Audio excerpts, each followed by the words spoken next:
आवाज आ रही है आपको? सर आ रही है। Yes sir. अच्छा चलो, मैं एक बस चीज तुम्हें दिखाना था। आई नॉट टेक लॉन्ग, मैं ये निकाल के बैठा हूँ, मेरा वो सामने वही जिसे कहते हैं, मैं आपको पेज भी दिखा देता हूँ। Just go through that page ताकि आपको ये याद आ जाए कि हमने ये चीज कहाँ पढ़ी थी, ठीक है ना? That was about your grazing angles and all that information, and that was chapter number 8। निकाल के बैठा था। चैप्टर 3 में पढ़ा था ना सर, ग्रेजिंग एंगल। नहीं, चैप्टर 3 में नहीं पढ़ा था ये, हमने अभी अभी नहीं निकाला। मैं भी चैप्टर 3 ही समझ रहा था, लेकिन was अभी मैं सामने निकला हुआ था, ये सामने आ गया। This was basically chapter number 7। ये जो है ना, radar clutter is chapter number 7, और ये जो हमारी प्रेजेंटेशन भी है लेक्चर नंबर 7 है। So it basically defines your radar clutter. और अगर आप के सामने में camera, actually let me take this camera in front of me, ये आपको नजर आ रहा है ये camera? This is your chapter number 7. Chapter number 7 is basically your radar clutter. Okay? And it basically introduces clutter to you. Okay? And let me tell you one more thing. This was the diagram which I taught you in detail. इसको आपको दोबारा revisit करना है। ये exactly slide में जो ये diagram, Atisha नजर आ रहा है तुम्हें? जी sir. This is the diagram which that particular slide show. ये सब मैं देखो यहाँ आपको कैलकुलेट भी किया था, ये सारी चीजें रिकॉर्ड भी आ रही हैं, ठीक है ना? और यहाँ आपके देखिए यहाँ लिखा हुआ है, ये ऊपर लिखा हुआ है, नजर आ रहा है आपको? लो ग्रेजिंग एंगल। और हमने ये सारी चीजें कैलकुलेट की थी, और फिर यहाँ हमने ये टर्म्स भी बताई थी कि कौन सी चीज क्या चीज है। जस्ट अ वेरी क्विक, मैं तुम्हें एक छोटी सी चीज बता दूं जो आप लोगों को अपने जहन में रखनी है, और इसके एडजेसेंट पेज भी, दोनों पेज के नंबर नोट कर लो। एक पेज का नंबर है 404 और दूसरा पेज का नंबर है 405। तो हमने 404 में clutter cross section per unit area define किया, ठीक है? सो देखिए, उस जो पर्टिकुलर स्लाइड जो अभी हम पढ़ रहे थे, उस पर्टिकुलर स्लाइड में मैंने एक सवाल पूछा था कि why is he drawing frequency versus sigma zero. तो सिग्मा जीरो की डेफिनेशन क्या है? सिग्मा जीरो की डेफिनेशन है, this is known as clutter cross section per unit area, and it is denoted by sigma raised to power 0 and commonly known as sigma 0. So sigma 0 is sigma clutter divided by your area of the clutter, ठीक है ना? तो यानी sigma 0 क्या है कि cross sectional area 0 is defined as cross-sectional area of the clutter divided by area occupying it. Okay?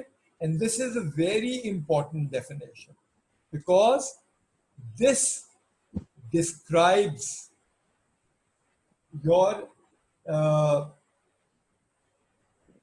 reflectivity of your system. तो देखिए ये चीजें अगर आप, मैं आपसे कहा था ज्यादा टाइम नहीं लूंगा, इसलिए सच में ज्यादा टाइम नहीं लूंगा। ताकि अगली क्लास कौन सी है तुम्हारी? एनएम की सर। एनएम की। एनएम की।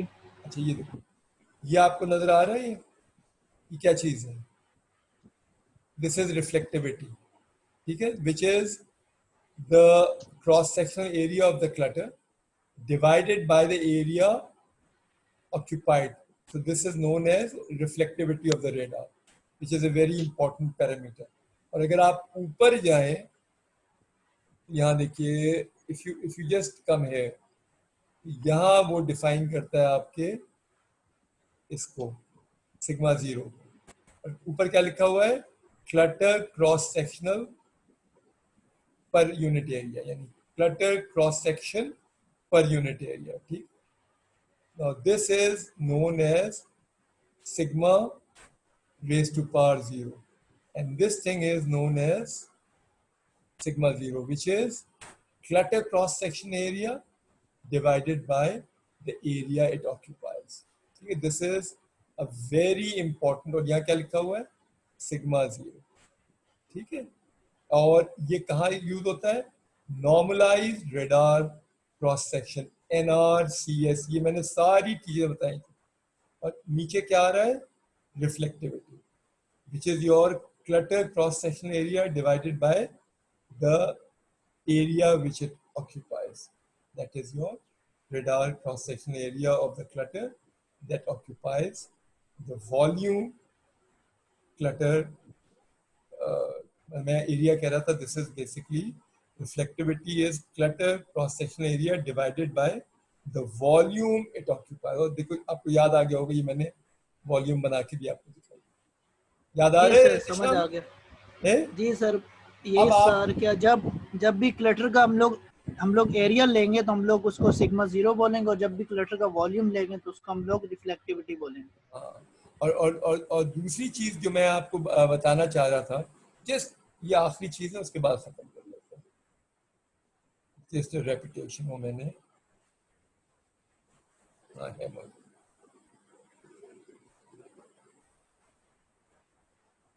शेयर स्क्रीन, और मैं इसको शेयर, अब इस डायग्राम को देखो तो अब इस डायग्राम में सेंस बन जाएगा। ठीक है ना? ये डायग्राम क्या आपको बता रहा है? This is basically mean of sigma 0। तो ये मैं आपसे सवाल क्या पूछा था? सवाल मैंने बेसिकली आपसे ये पूछा था, अब आप उस मेरे सवाल को, सवाल यानी इसका जो हेडिंग है ये चैप्टर 7 को रिप्रेजेंट कर रही है, ये वाली स्लाइड। तो this is your radar cluttered and chaff. ठीक है, और अगर आप आगे चलें तो यहां अगर आप देखें तो ये क्या है? ये this is your sigma 0 which represent your radar clutter cross sectional area, ठीक है, divided by your area it occupies, ठीक है, versus your frequency। तो आप ये देख रहे हैं कि with various range resolution what would be the kind of clutter, और आपने क्या देखा? आपने कि जूं-जूं आपकी फ्रीक्वेंसी बढ़ती चली गई, आपकी रेंज ऑफ क्लटर डिटेक्शन कम होता चला गया। ठीक है, तो इंजीनियरिंग में जब तक आप टर्मिनोलॉजीज को उसके पर्सपेक्टिव में नहीं देखेंगे, आपकी चीजें समझ में नहीं आएंगी। आप समझ में आ गई पूरी बात? जी sir. Mazahir Ali, yes sir. कोई सवाल तो नहीं पूछना? No sir. ओके, अल्लाह हाफिज। बस इसको जो मैंने पेजेस बताए उसके साथ मिला के पढ़ोगे तो आपकी क्लैरिटी जो है ना, और ये मैं सवाल पूछूंगा किसी ना किसी फॉर्म में, मतलब आप लोगों को मुश्किल होगी, इसलिए कि हम कोशिश ये कर रहे हैं कि एंटम ऐसे बनाए कि कम से कम चीटिंग हो, कम से कम कॉपी हो। ठीक है, चलो, ओके, अल्लाह।